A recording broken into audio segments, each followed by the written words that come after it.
6 anni, settimo anno, settimo campionato, ma 6 anni è qualcosa di Portogruaro Calcio. Un bilancio se l'è fatto? Un bilancio dal punto di vista sportivo positivissimo, perché siamo partiti dalla promozione. Nel 2018-19 abbiamo vinto il primo campionato da imbattuti.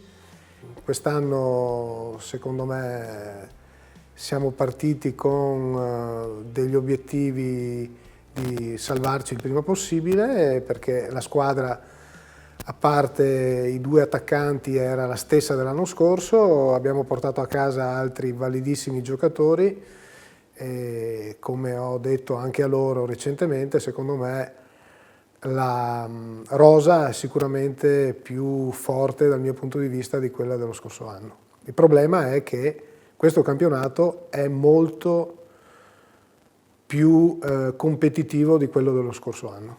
Come le è venuto in mente di entrare nel mondo del calcio dilettanti? Mi è venuto in mente perché nel 2018 il presidente aveva deciso di cedere la società e un mio socio mi aveva proposto di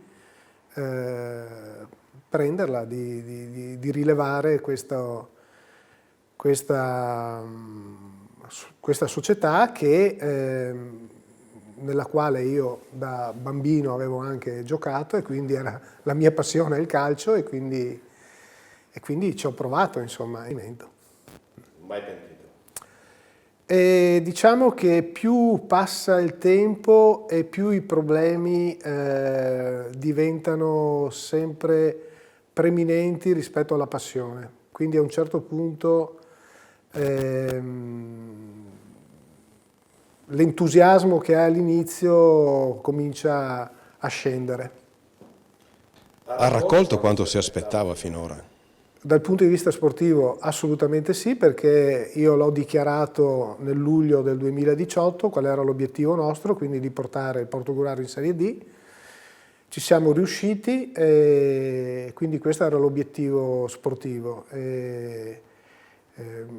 Per quanto riguarda il resto è molto difficile fare sport a Portogruaro, molto difficile. Per il prossimo triennio che obiettivo si è posto? Dipende da che cosa succederà sulla piazza di Portogruaro dal punto di vista imprenditoriale e dal punto di vista dell'amministrazione pubblica, perché non si può pensare sempre di delegare lo sport e il sociale agli imprenditori. Perché è molto oneroso sotto tutti i punti di vista.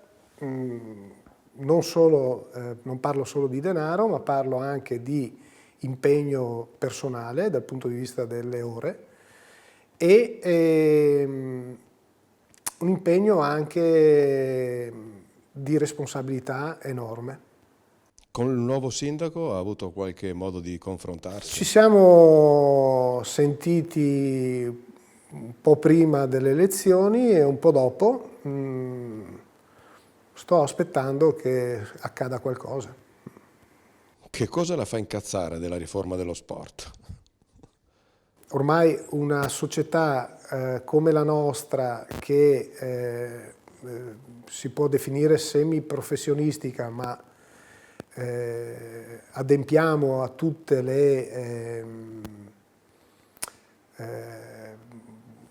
tutta la parte burocratica come se fosse già una società professionistica, perché tutti i giocatori hanno un contratto, tutto lo staff ha un contratto, tutti i collaboratori hanno un contratto, e quindi non si chiamano neanche più collaboratori, ma li chiamiamo dipendenti, e abbiamo cedolini a ogni 10 del mese, e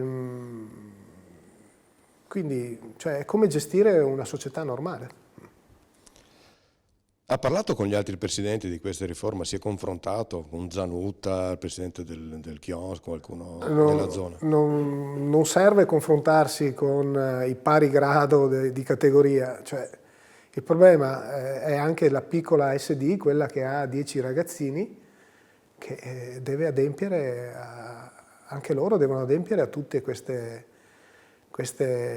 cose che fino a 2 anni fa non c'erano, quindi è veramente difficile, devi avere il commercialista, devi avere, cioè, addirittura noi abbiamo anche l'avvocato, perché per ogni cosa che fai non sai mai se la fai bene, e quindi ti devi sempre confrontare, ed è veramente molto impegnativo da questo punto di vista, ma molto impegnativo. Secondo lei, dal suo punto di vista, che cosa ha portato a questa riforma dello sport? Da chi è nata? Se non si è capito. Nata sicuramente, credo, per tutelare giocatori e collaboratori, per dare anche diciamo una parte di sicurezza dal punto di vista pensionistico, perché ci sono delle soglie dove noi ai nostri giocatori versiamo i contributi, o addirittura superando determinate altre soglie ti devi preoccupare di accantonare anche una quota per l'IRPEF, quindi insomma sì, però insomma speriamo che poi ci siano veramente delle tutele anche per loro, ecco, che questo non sia fatto per niente, ecco. La difficoltà di trovare imprenditori che le diano una mano la attribuisce alla regionalità, cioè alla mentalità veneta, o secondo lei succede anche nelle altre regioni d'Italia? Ma allora, parlando con altri amici che hanno altre società sportive in giro per l'Italia, non è che in giro ci sia qualcosa di diverso. Io credo che noi imprenditori, quando investiamo nel mondo dello sport, ci aspettiamo dei ritorni. Invece io ho capito benissimo, ma da sempre, che assolutamente non c'è nessunissimo ritorno, c'è solo da fare, chiamiamola, della beneficenza, per evitare a dei ragazzini di passare il tempo solo con lo smartphone, oppure stare sul divano a dormire, a guardare la TV. Ecco, questo io penso che noi aiutiamo le società sportive, lo abbiamo sempre fatto anche quando non avevamo nessuna carica, parlo di pallavolo, di pallacanestro, quasi tutte le società sportive di Portogruaro le abbiamo sempre aiutate come azienda, ma sicuramente non con il pensiero di avere nessunissimo tipo di ritorno, ma solo per contribuire a fare sport, che credo sia una delle cose più belle che ti può capitare quando sei giovane. Il sogno sportivo e personale del 2025 per il presidente del Portogruaro Calcio? Di trovare qualcuno che abbia la mia stessa passione di 7 anni fa, e quindi che, se ha voglia di entrare in questa società sportiva dilettantistica, e che dia una mano veramente, e che abbia anche delle idee per portarla avanti in futuro. Adesso veniamo un po' cose un po' che la fanno un po' sorridere, perché è un po' rabbuiato. Se dovesse paragonare il mister ad un animale, che animale sarebbe il mister secondo lei? Il mister è un leone in gabbia. E il DS? Il DS è, credo, un giaguaro. Sempre felini, rimaniamo sui Sì, felini. sì. E invece i tifosi? I tifosi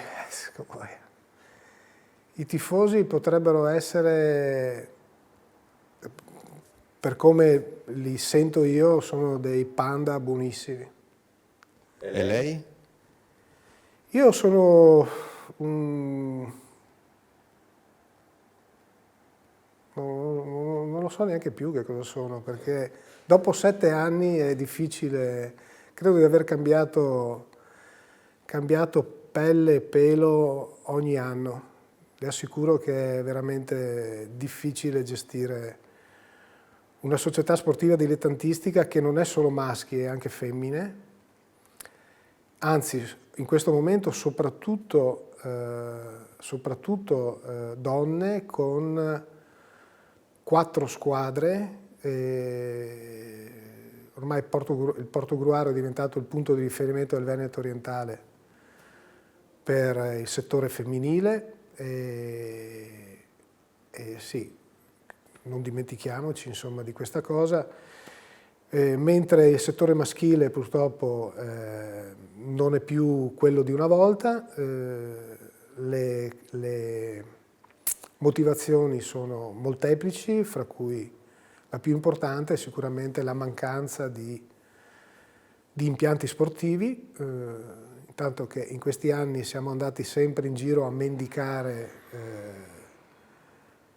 in altri comuni delle strutture per poter fare calcio e insomma arriva un certo punto che dici basta, insomma, se è così difficile ti concentri magari solo su determinate situazioni di squadra che pensi che possano anche dare lustro alla nostra bellissima cittadina e per cui lasci andare determinate cose che invece erano quelle per le quali tu ti eri avvicinato per fare questa iniziativa che credevo fosse molto più facile da portare avanti e da gestire.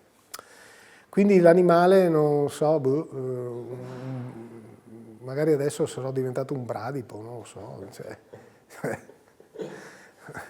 Lei ama andare in Laguna a Caorle. Lei pensa che portare la squadra in ritiro lì possa giovare per il campionato prossimo?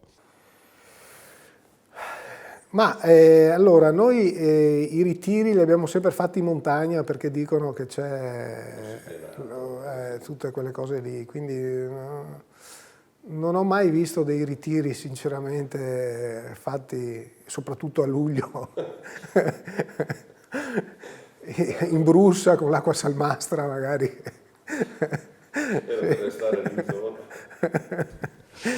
Invece del mondo del calcio cos'è che proprio non sopporta? Non solo del calcio dilettanti, del calcio in generale. Ma allora, diciamo che essendo io un romantico, credevo che quando un giocatore baciava la maglia, credevo che fosse vero. Invece mi sono fatto l'idea che sta baciando la maglia ma sta pensando alla prossima. Quindi è un mondo che ormai è solo denaro. Mi ha anticipato la domanda che era, c'è un giocatore che l'ha deluso come uomo? No, beh, di quelli che ho conosciuto in questi 5 anni, in questi 7 anni, no. Il fatto di passare la domenica allo stadio le provoca qualche noia familiare? Di sicuro a mia moglie piacerebbe che ogni tanto passassi la domenica con lei, ecco, questo sì. Cioè non viene allo stadio a vedere le partite? È venuta per i primi 3 anni, cioè fino a quando abbiamo vinto a man bassa, e poi quando abbiamo cominciato a non fare delle prestazioni come ritiene lei, ha detto basta perché è troppo nervoso e quindi, e quindi preferisce conservare il fegato. Lei per chi tifa? Per il Milan. Per il Milan. E come la vede il Milan quest'anno? C'è un po' di maretta? Il Milan quest'anno lo vedo con una potenzialità enorme e inespressa. Si sente un presidente alla Moratti, alla Cairo, alla Berlusconi? Che tipo di presidente si sente lei? No, io mi sento un presidente rispetto a questi signori qua, assolutamente non mi paragono perché neanche non ci penso. Mi sento uno che ha voluto fare questa cosa per dare una mano alla cittadina di Portogruaro per cercare di portare il Portogruaro Calcio a un livello che quando l'abbiamo preso non era, secondo me, all'altezza della nostra bellissima città. Se dovesse arrivare domani un arabo e le chiedesse di vendere la società, gliela venderebbe? Sicuramente sì, magari potrei rimanere a dare una mano dal punto di vista operativo, ma la presidenza la cederei immediatamente. Cioè, Lei va a vedere gli allenamenti? sai? Ha mai suggerito la formazione al mister? Assolutamente no. Il suo giocatore preferito? Non del Portogallo, dico in generale. In generale, Sì. Marco Van Basten. Il giocatore che avrebbe voluto ma che non è riuscito a prendere. E in realtà l'ho preso per 2 o 3 mesi in un campionato di 4 anni fa,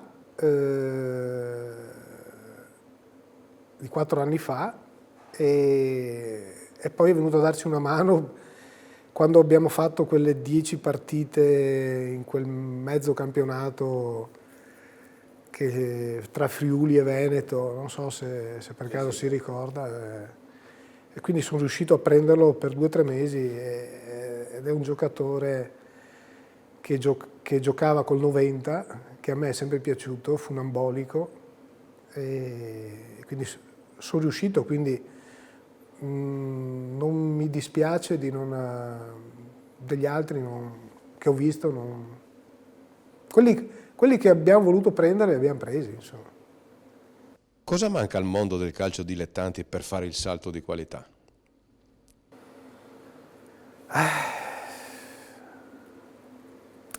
Io credo che sia anche che non serve fare un salto di qualità, perché se anche il dilettantismo dovesse diventare professionismo, tutti quei valori vanno a cadere. Quindi io spero, anzi, che si ritorni un po' di più indietro a quando c'era tanta volontarietà, che vedo che ce n'è sempre meno. La disturba il fatto di vedere giocatori di prima categoria di promozione avere già un mezzo agente, un mezzo procuratore? Beh, come dicono tutti, i procuratori hanno rovinato il mondo del calcio. Si è fatto un sacco di amici in questo momento. Purtroppo è così, nel senso che hai ragazzini di 17-18 anni che ti dicono non parlare con me, parla col procuratore. Facciamo per ultimo facciamo il gioco dell'alieno, che lei sicuramente conoscerà. No. Praticamente arriva un alieno con un'astronave e la rapisce, la vuole portare, però le dà la possibilità di preparare uno zainetto, una valigia con dentro una cosa per tipo. Quindi lei, per dire, che libro si porta? Ma il primo libro che ho letto con passione è Il nome della rosa. Il colore che si porta? Rosso, indubbiamente. Il sentimento che si porta? Il sentimento è l'amicizia. Il primo piatto?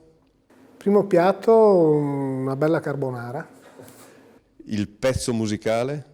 Pezzo musicale porterei The Great Gig in the Sky.